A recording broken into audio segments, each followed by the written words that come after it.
Brother John Paul from Ballari.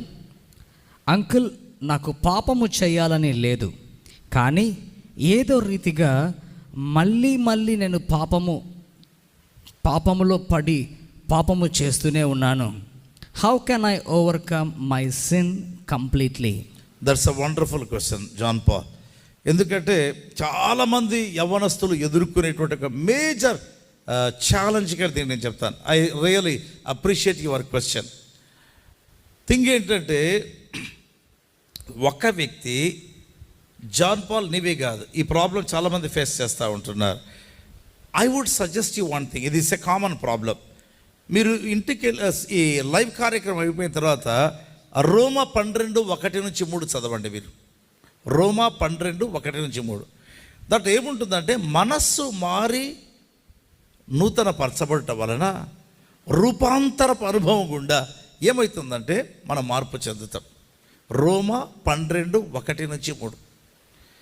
మనిషిలో ఆత్మ ఉంది, శరీరము ఉంది, మూడవదిగా మనస్సు ఉంది. ఈ మనస్సు ఎవరు కంట్రోల్ చేయలేరు, దీన్ని ఈ మనస్సు పరిగెత్తుతుంది.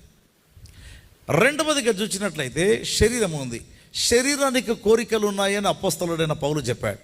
ఇప్పుడు ప్రాబ్లం ఏంటంటే, చాలా జాగ్రత్తగా వినండి మీరు. రక్షణ పొందినప్పుడు ఏం జరుగుతుంది అంటే, నీ గత జీవితము కొట్టివేయబడింది. నీ గత జీవితము కొట్టివేయబడింది. రక్షణ పొందినప్పుడు చేసిన పాపం అంతా వన్ స్ట్రోక్, అంతే, ఒకే ఒక దెబ్బతో యేసు రక్తం కొట్టేస్తుందండి. అదే రక్షణ అనుభవం. ఇంకా జ్ఞాపకం చేసుకోవాల్సిన పని లేదు. అయితే శరీరములో ఈ కోరిక ఉంటుంది, ఈ పాపపు కోరిక.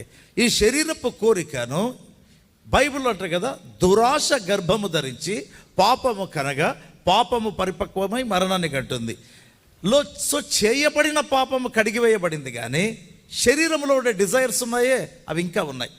అందుకే పౌలు అంటాడు కదా, అయ్యో ఇట్టి మరణమునకు లోనకు శరీరం నుంచి నన్ను ఎవడ విడిపిస్తాడన్నాడు. కాబట్టి శరీరములో ఉండే పాపపు కోరికలు కొట్టివేయబడాలి. దాని కొరకై రక్షణ పొందిన వ్యక్తి ప్రార్థన చేసి, ప్రభువా మీ రక్తముతో నా యొక్క శరీర క్రియలు కొట్టివేయి ప్రభువా, ప్రభు దగ్గర వేడుకోవాలి. మూడవదిగా చెప్పమంటారా, మీ మనస్సులో దాని జ్ఞాపకాలు ఉండకూడదు. దాని జ్ఞాపకాలు ఉండకూడదు. అది కూడా ఎలా జరుగుతుంది?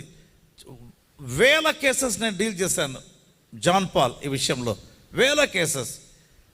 ఆ యేసు రక్తము ద్వారా మనస్సు కూడా ఏ విధంగా కంప్యూటర్లో హిస్టరీ డిలీట్ అవుతుందో, ఆ విధంగా మనస్సులో ఉండేటువంటి ఆ జ్ఞాపకాలు కూడా కొట్టివేయబడాలి.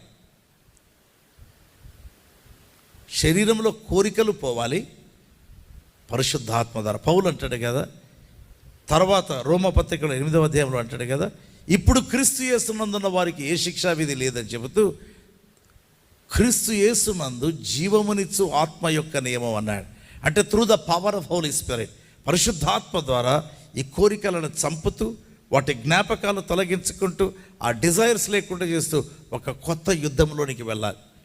It takes time. ప్రార్థన చేస్తూ. అందుకే ప్రభు నేర్పిన ప్రార్థనలో ప్రభు చెప్తాడు కదా, శోధనలో ప్రవేశించకుండానట్లు మెలకువ కలిగి ప్రార్థన చేయమన్నాడు. ఎక్కడ?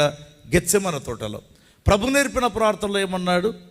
తండ్రి యేసు ప్రభు ప్రార్థన మనకి నేర్పిస్తూ చెప్తాడు, lead me naught into temptation, శోధనలో ప్రవేశించకుండా నన్ను కాపాడు అన్నాడు. ప్రభు నేర్పాడు ఆ ప్రార్థన. That means you have to pray. నువ్వు ఆ ప్రార్థన చేయాలి, ప్రతిరోజు చెయ్యి ఆ ప్రార్థన. And every time you pray. కొద్ది రోజులకు నీకు తెలిసిపోతుంది దేవుడు ఏం చేశాడు. ఖచ్చితంగా విడుదల దేవుడు ప్రసాదిస్తాడు.